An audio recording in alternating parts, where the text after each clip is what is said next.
नमस्कार सभी को। हमारा टॉपिक चल रहा था blood circulatory system of human, जिसमें हमने ब्लड के बारे में पढ़ रहे थे। रक्त, जिसको हम हिंदी में कहते हैं। तो ब्लड की स्ट्रक्चर में हम ब्लड के घटक देख रहे थे, जिसमें एक था प्लाज्मा, जो हमने पढ़ लिया था। और अब हमारा आगे का जो टॉपिक है वो है रक्त कणिकाएं, या जिनको ब्लड कार्पल्स भी कहते हैं। ब्लड कार्पल्स या इनको रक्त कणिका कहते हैं। रक्त कणिका है वो जो ब्लड का है, कितना परसेंट पार्ट होता है, तो 45% पार्ट होता है। रक्त कणिका के प्रकार जो हैं वो कितने होते हैं, तो जो ये ब्लड कार्पल्स है वो कितने प्रकार की होती है, कितने टाइप की होती है, तो 3 टाइप की। कौन कौन सी? 1 है आरबीसी, सेकंड है डब्ल्यूबीसी, और थर्ड है प्लेटलेट्स। आरबीसी को हम लाल रक्त कणिका कहते हैं। लाल रक्त कणिका, या हम इसको इंग्लिश में रेड ब्लड कार्पल्स कह सकते हैं। डब्ल्यूबीसी को हम श्वेत रक्त कणिका,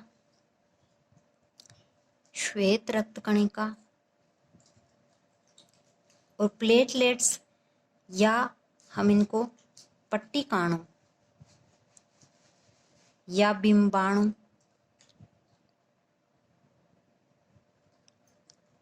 या हम इसको क्या कह सकते हैं, थ्रोम्बोसाइट। देखिए, थ्रोम्बस का जो मीन होता है, थ्रोम्बस का मतलब होता है थक्का। जो ब्लड का थक्का बनाने में काम आता है वो उसको क्या, थ्रोम्बस कहते हैं। तो हम इन तीनों को एक साथ पढ़ेंगे। इनकी विशेषता, जहां हम पहले लिख लेते हैं आरबीसी, डब्ल्यूबीसी एंड प्लेटलेट्स बोलते हैं इनको। तो सबसे पहले हम इनकी देखेंगे संख्या। आरबीसी है, जो आरबीसी की संख्या कितनी होती है, तो इसमें एक फैक्ट है। देखिए, इसमें क्या है, नर और मादा, जो मेल और फीमेल है, दोनों में क्या होती है, अलग अलग होती है। जिसमें मेल में होती है 52 लाख mm³, और जो मादा है इनमें होती है 47 लाख mm³। और डब्ल्यूबीसी की संख्या कितनी होती है, तो 6000 से 8000 mm³। और प्लेटलेट्स हैं वो कितनी होती हैं, तो 1.5 लाख से 4 लाख तक। ये इनकी कितनी है, औसतन जो वैल्यू है वो है। तो जो आरबीसी है, सबसे ज़्यादा जो है वो क्या है, आरबीसी। तो सबसे ज़्यादा जो होती हैं संख्या किनकी होती है, आरबीसी की। और सबसे कम किसकी होती है, तो डब्ल्यूबीसी की सबसे कम।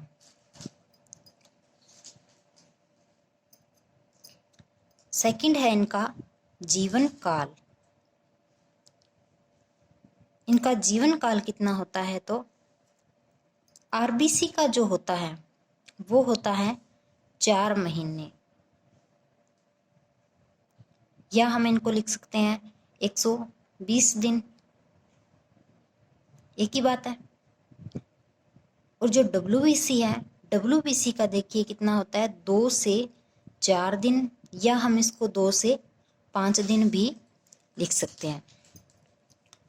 और डब्ल्यूबीसी में एक फैक्ट क्या है कि कुछ घंटों में भी ये क्या है, मर सकती है। कारण कि जब कोई संक्रमण हो तो इनका जीवन काल कितना हो जाता है? संक्रमण के कारण इनका जीवन काल है वो कुछ घंटे ही रह जाता है। और जो प्लेटलेट्स हैं इनका जीवन काल होता है सप्ताह भर तक, या हम अप टू वीक, या हम इसको 7 से 10 दिन मान सकते हैं। तो देखिए सर्वाधिक जीवन काल, जो सबसे ज़्यादा जीवन काल होता है वो किसका होता है? आरबीसी का सबसे ज़्यादा। और कम जो जीवन काल होता है वो किसका होता है? डब्ल्यूबीसी का जीवन काल।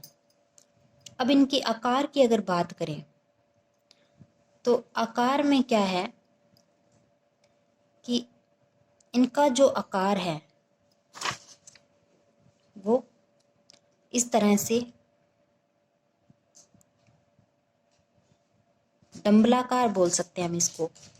डंबलाकार, शिव जी के डमरू के जैसी स्ट्रक्चर बनी है तो डमरू के जैसी स्ट्रक्चर बनी है तो हम इसको डंबलाकार, या देखिए दोनों साइड से जो क्या हो, उत्तल हो, तो इसको हम क्या कह सकते हैं? उभयावतल। उभयावतल। और जो डब्ल्यूबीसी है इसका आकार कैसा हो सकता है? इसका आकार ऐसे भी हो सकता है, ऐसे भी हो सकता है। मतलब कहने का मतलब ये है कि जो डब्ल्यूबीसी का आकार है वो कैसा? अमीबा के समान होता है। तो इसको हम क्या कह सकते हैं? अमीबीय आकार। अमीबीय आकार। और जो प्लेटलेट्स हैं इनका आकार कैसा होता है? फ्लैट। कैसा होता है? फ्लैट, या हम इसको क्या कह सकते हैं? तस्तरी नुमा। तस्तरी नुमा।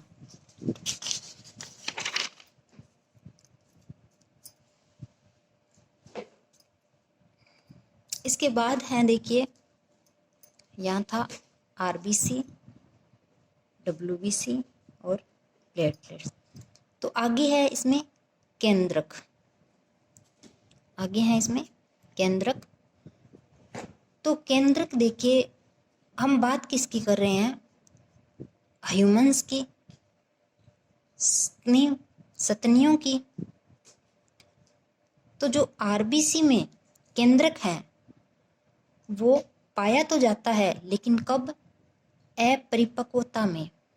अपरिपक्वता में केंद्रक है वो पाया जाता है। केंद्रक पाया जाता है। और परिपक्व आरबीसी में केंद्रक क्या होता है? नहीं पाया जाता। जो परिपक्व आरबीसी होती है उसमें केंद्रक है वो नहीं पाया जाता। और इसमें हम हमेशा से अपवाद देखते आ रहे हैं। अपवाद क्या है? ऊंट और जो लामा जो होता है उनमें क्या होती है? आरबीसी युक्त केंद्रक होता है। आरबीसी युक्त केंद्रक। और जो डब्ल्यूबीसी है, डब्ल्यूबीसी में क्या है? 3 से 7 पाली युक्त केंद्रक होते हैं। 3 से 7 पाली युक्त केंद्रक मतलब कि जैसे इस तरह से,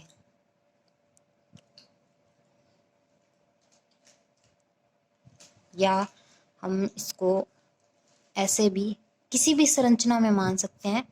3 से 7 पाली युक्त मतलब जो पालियों में डिवाइडेड केंद्रक हो वो इनमें केंद्रक होते हैं। और जो प्लेटलेट्स होती है इनमें क्या होता है? केंद्रक नहीं होते। तो इसमें देखिए सबसे ज़्यादा जो केंद्रक होता है तो किसमें होता है? डब्ल्यूबीसी में। तो सर्वाधिक केंद्रक की संख्या जो होती है।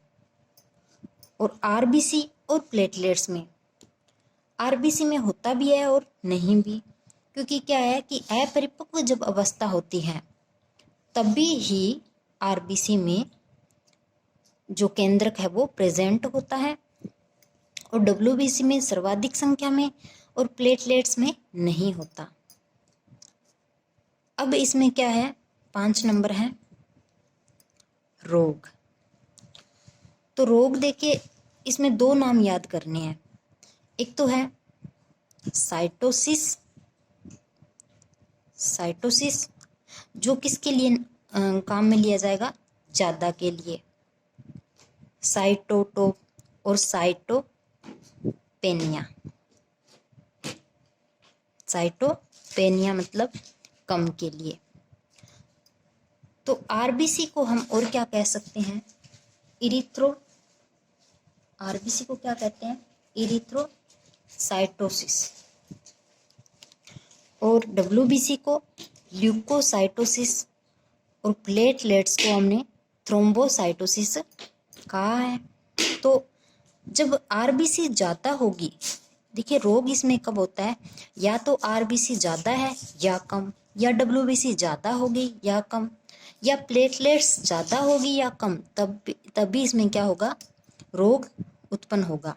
तो जब आरबीसी ज़्यादा होगी तो इसमें कौन सा रोग होगा, इरिथ्रो, क्योंकि आरबीसी को देखिए, आरबीसी को एक नाम और भी कह सकते हैं इसको, इरिथ्रोसाइटोसिस।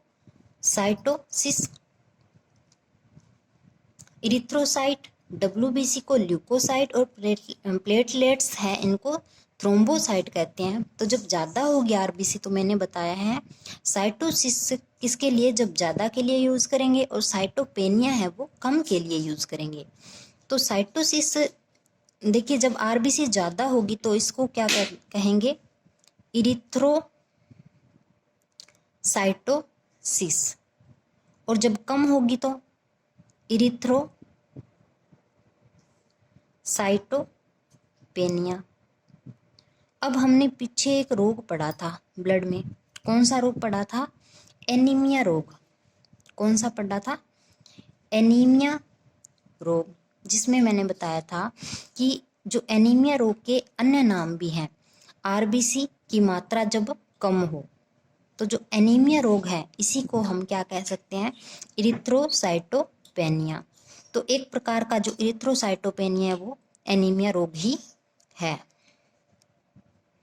और देखिए डब्ल्यूबीसी में जब डब्ल्यूबीसी ज़्यादा होगी तो हम इसको क्या कहेंगे, ल्यूकोसाइटोसिस, ल्यूकोसाइटोसिस। और जब कम होगी तो ल्यूकोसाइटोपेनिया, ल्यूकोसाइटोपेनिया। इसी तरह जब प्लेटलेट्स में डब्ल्यूबीसी ज़्यादा होगी तो थ्रोम्बोसाइटोसिस। और जब कम होगी तो डब्ल्यूबीसी प्लेटलेट्स अधिक होगी तो, प्लेटलेट्स अधिक होगी तो थ्रोम्बोसाइटोसिस, और कम होगी तो थ्रोम्बोसाइटोपेनिया। ठीक, तो इस प्रकार से हमने क्या किया है, आरबीसी, डब्ल्यूबीसी और प्लेटलेट्स तीनों को क्या कहते हैं, ब्लड कार्पल्स या रक्त कणिका, इनको हमने पढ़ लिया है, जो 45% टोटल पाई जाती है। इनकी संख्या हमने देख ली, आरबीसी में ज़्यादा है, डब्ल्यूबीसी में कम है और सबसे कम है। और जीवन काल देख लिया किसका ज़्यादा है, आकार पढ़ लिया हमने इनका, और क्या है, केंद्रक देख लिया, और इससे कौन से रोग होते हैं। तो धन्यवाद।